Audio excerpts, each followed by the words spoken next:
मिटाई भले काढ़ के दिलवा ले जाई हाय हाय सुनिए भगवान दिल दोसर बनाई सुनिए भगवान दिल दोसर लगाई सुनिए भगवान दिल दोसर बनाई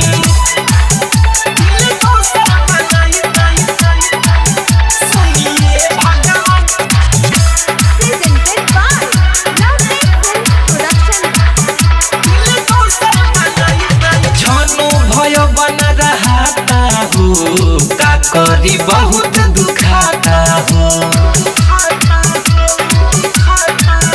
हरी लागे बहुत कमजोर बा बेर बेर टूट जाता हो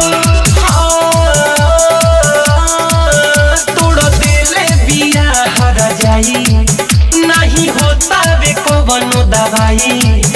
तोड़ दिले बिया हर जाई नहीं होता वे कवनो दवाई हाय हाय एक काट के ले जाई दिल दोसर बनाई एक काढ़ के ले जाई दिल दोसर लगाई एक काट के ले जाई दिल दोसर बनाई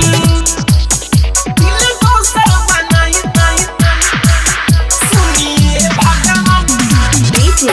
हेमंत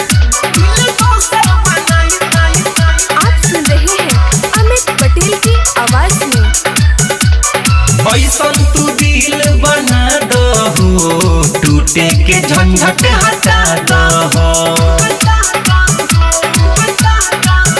हरे तने तू हंसे मांगी ले बेबाकी ना तू बता दहो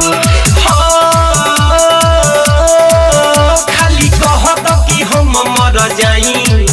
चाहे अपने से दो तुम आई खाली कह दो कि हम मर जाई चाहे अपन से दो तुम आई हाय हाय सुनिए भगवान दिल दोसर बनाई सुनिए भगवान दिल दोसर लगाई सुनिए भगवान दिल दोसर बनाई।